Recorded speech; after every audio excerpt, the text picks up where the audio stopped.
to Too Smart for This. It's your host, Alexis Barber, and welcome to another show. I'm excited today to chat because I've been getting so much great feedback about last week's episode. So many of you all have been like, this really helped me. I'm really happy that you talked about this. And so I'm just like excited to get it. I just love it when a podcast episode that was just sort of on my heart makes it happen. So today I want to talk about something that I got a lot of questions about. So I went on Instagram, and also welcome to the show. If you're new here, make sure you're subscribed, rate 5 stars, give us a review. It means the world to me and it really helps the show grow. We've been growing a lot and I want to just keep doing that. So please do so. I'm also recording this while I'm getting ready again for YouTube because I have to be efficient with my time, and this is all I can do at this point. So basically, today's episode, I want to talk about something that is sort of clearly on everybody's mind. So I did a question box on my Instagram this week where I was like, ask me the tough questions or whatever. Like, I'm thinking about podcast ideas. And I had a good amount, like a good proportion of these questions that were about my previous relationship and how I'm like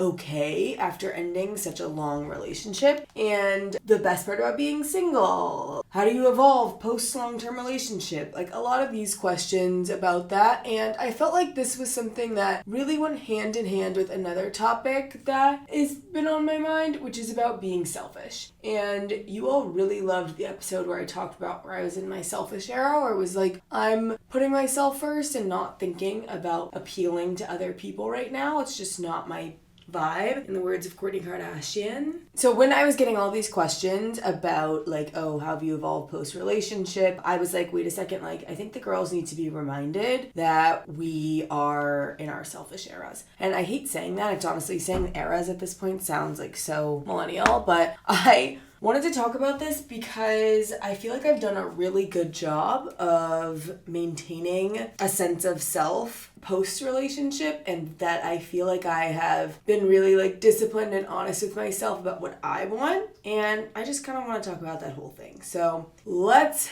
get into it. The first thing that people had sort of asked me was like, how do you not like let this whole thing weigh on you? And I don't want to ever seem like I'm not mourning my relationship. Of course I was. But what I did that I think makes transitioning into being single or being focused on yourself so much better is that I am investing in myself in a really big way, which is obviously going to business school. And that's kept me incredibly busy. And I think that if you are going through a breakup, or if you are in a phase of life where you are deciding that you're going to put yourself first instead of others, the number one thing you need to do is decide what you want and take action on it. I don't think that it's healthy for any of us to be stagnant, especially if you make a big change where you're deciding like, hey, maybe I'm not going to be the main person that my family relies on anymore. Or it doesn't have to be you end a huge relationship. It might genuinely just be that you are taking a big step in the direction of caring about yourself. So you're not going to be the person that your family is calling all the time, or you're not going to be in this relationship anymore, or you're not going to be codependent with a friend of yours anymore, and you're going to focus on yourself. If that's what you're going to do, you have to be really intentional with your time. Otherwise, you're going to get sucked back into that. And so for me, I feel like, because obviously I was at business school and I was super busy, that really helped me create a sense of self that was outside of what that relationship had been, which made it a lot easier for me when it was time to move on or develop this, new lifestyle that I wanted. And so if you're going through a breakup, it doesn't necessarily have to mean that you go to business school and like uproot your life, but you do need to have something that you're focused on that helps you feel more like yourself. And for me, like, I'm a bit of a nerd. I love school. Like, I enjoy learning. So for me, it was like really helpful to get back to that sense of self where it's like, I'm learning right now, I'm growing. And when you're in a relationship for so long, sometimes it doesn't feel like you're growing, or sometimes it just feels like hard to see that growth. So I was just really like happy to be in a place where I could finally like expand without any other constraints. Like my life was going to be whatever I made it, not what anyone else had to say about it. Some ideas for this, if you are in a transitional phase with friendships, relationships, or like changing your life are to develop a new hobby or to start a new like side hustle or to start a new workout class routine that you go to every so often. You need to develop a new identity outside of whatever was holding you back in the first place. And that's sort of why this has to do with the selfish era. Most of the time when we are feeling a sense of like we need a selfish era or like we are giving too much to other people, it's because we are sacrificing our genuine interests and needs for appeasing someone else or just because it's our nature to do so. So I remember, and I think a lot of girls can relate to this, like if your boyfriend, there's like a TikTok where it's like, girls, get up and go on your walk. You don't need to like lay in bed with your boyfriend for that extra hour. And it's like, yeah, sometimes it can be romantic to like cuddle with your man earlier in the morning or whatever. But on an everyday basis, if you need to get out of bed and go to your workout or go on a run or go on a walk, get your ass out of the bed because it's your life and you are sitting there appeasing a man who is asleep. He's asleep. It's not that deep. You know what I mean? Like, I just remember for so many years in my relationship, we had opposite sleep schedules and he wasn't asking me to stay in bed with him and like sleep in the morning, but I was doing it because I was like, oh, this is just like what I should do. And oh, like whatever, my workout doesn't matter. No, it does.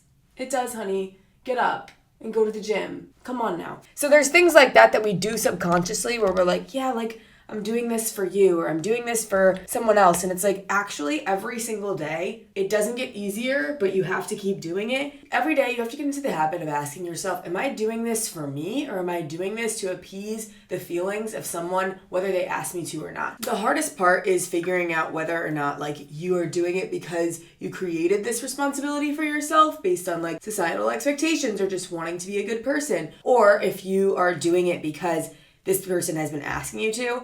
And the second that starts interfering with what you genuinely want and with your actual goals, then it's no longer going to be something that really is good for you. So what I would do right now, if you are someone who is deciding that, you know what, it's time for me to enter my selfish era, it's time for me to focus on myself and put some boundaries up, think about what you genuinely want your life to look like, independent of anyone else in your life. Michelle Obama talked about this in her interview with Jay Shetty, where she said, basically, if you want to be successful, something that's really hard for people who are sort of coming up or, you know, have to like leave a really low income household and go to college, for example, is that you have to be selfish because otherwise you are not going to be able to help the people who you ultimately want to help. She gave the example of like when you get to college and you get your student refund check, if you know, you know, and your family at home like needs money, but you need that money to get books for your semester. You have to use that money for books for your semester. You can't send it home because you have to focus on yourself to get yourself out. Otherwise, there's no hope for anybody. You have to be able to compartmentalize, which is a really hard thing to do.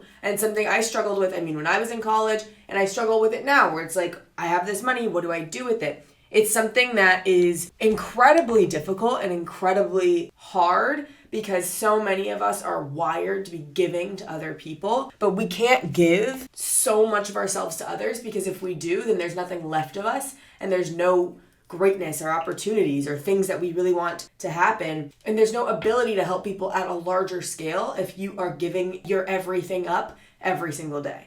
So the reason I brought this Michelle Obama example up is that a lot of us are out here, giving, doing these things for random people. Maybe it's your family, maybe it's your boyfriend, whatever it is. It's really unhealthy because then you start to lose a sense of purpose because you're no longer, doing things for you. You're doing things to give. And when you no longer do things for you, you lose your identity. And when you lose your identity, you're no longer able to effectively show up and build a life that actually feels like it has a purpose. As you continue to go on throughout your life, thinking about other people and putting your own dreams and your own interests on the back burner, every day you get further and further from the point of your own life and you start to lose a sense of purpose, and that can lead to depression and feeling empty and feeling like, what am I doing here? Or confused about what the point of showing up is because you've lost connection with yourself. I personally felt like I had maintained a great sense of independence in my relationship,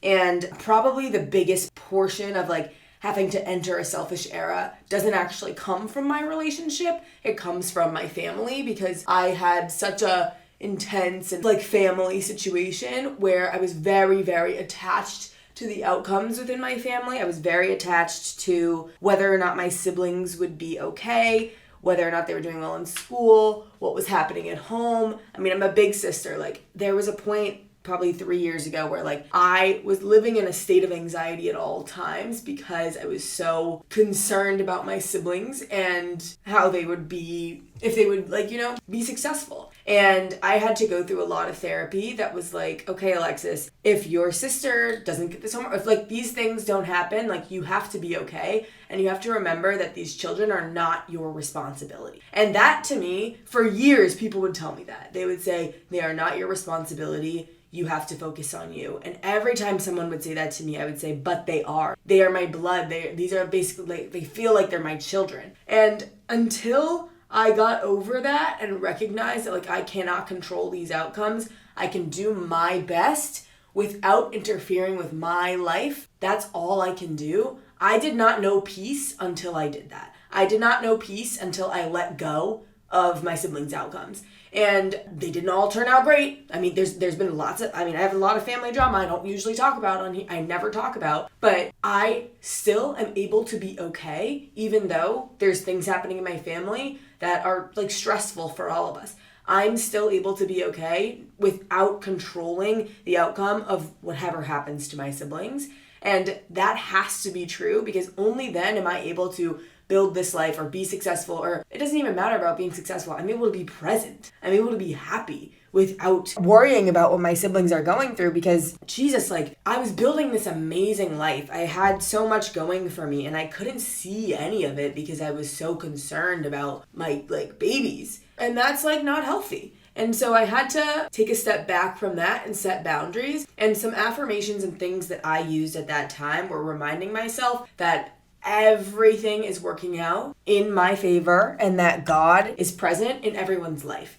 And reminding myself that there's never been something that I tried so desperately to control that had an amazing outcome.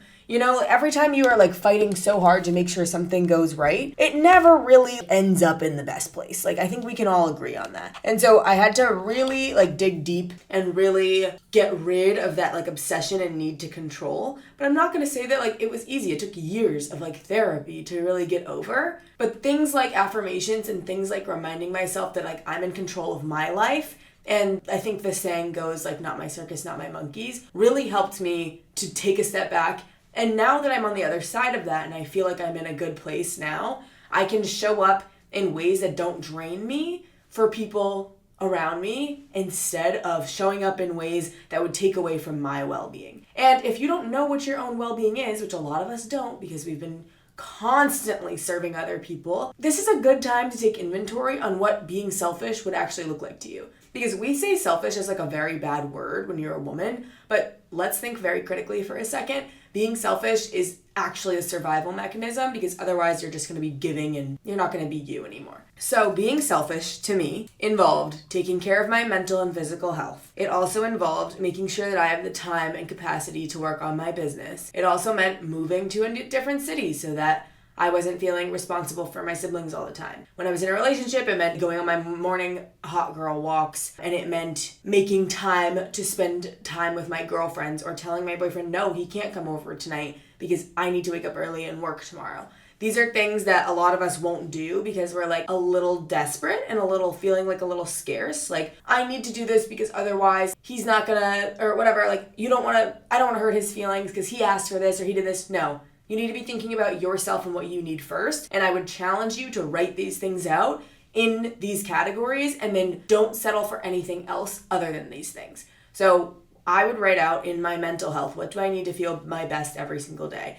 Physical health, what do I need to do to feel my best physically? And that could be food, that could be working out, whatever it is. When it comes to relationships, what do I need from my partner or from any man that I talk to if I'm going to engage or give time to that relationship? With my family, what do I need to do to feel healthy in this situation? And how can I bridge that gap if it's not true right now? And with money and career, I mean, you can do the same thing. It's like sometimes your boss is the person that is overtaking your life and making your life hell, and you don't have boundaries with them, or you don't feel in control or happy around them. Sometimes it's your boss. Write down in your career, all of it. Write down what you need to feel like your best self and stop settling for anything that's not that. Yes, this is my breakfast, a Premier protein shake. I have 6 hours straight of class right after this. I'm not feeling good about it. But this is something that also helped me like end my relationship, where it was like, okay, this is what I need. I'm not getting it. Data-wise, I'm not getting it. So, all right, that's it. And that comes with a ton of emotion. It comes with a lot of sadness. It's very difficult. But at the end of the day, that's what you have to do to protect yourself. I was revisiting this book that I love so much from last year, The Perfectionist Guide to Losing Control. And there's a portion in there about worthiness and what it means to feel worthy. And I think, and she mentioned that she has a lot of patients, the author, she's a therapist. She had a lot of patients who had great self-esteem on paper, like I'm amazing, like they knew they were great people, but they had really low self-worth. And I think this rings true for a lot of us who are ambitious and a lot of us who are people pleasers and perfectionists and giving so much to other people. Because I remember a time when I was like, I'm that bitch, but I had no self-worth because I didn't believe that I deserved anything that I had. And the thing about self-worth is that it's inherent. You don't have to perform or do things in order to be worthy. Worth is a birthright. You are born worthy. You do not need to prove it to anyone. And until you can believe that, you are constantly going to be searching for it in other people. And that's when you start to give up your control and give up your self-care, because you're like, you know what? Like, I'm doing this for other people because maybe it'll make me a little more worthy. Nothing's going to make you more worthy. The only thing that's going to make you truly happy is being able to be present and be happy with who you are. And if you can't do that, no amount of people pleasing or connecting or showing up for someone or sacrificing yourself is ever going to get you to a place where you're now worthy. Other people can't define your worth for you. You're the only person who can do that. So when I was reading this passage, I was like, oh my God, like I really needed that reminder, because I searched for my worth outside of myself for so long. And then I had to realize like it's actually all within me, and I don't need validation from other people to feel like I deserve happiness. And in fact, when I give up my authenticity or my needs for other people, I only create negativity for everyone involved. Because 1, I'm not my best self. 2, I start to resent other people for not showing up for myself. 3, when you're not your best self, you can't show up with your gifts that you're meant to be showing up with. And then these other people are relying on you when they should be relying on themselves.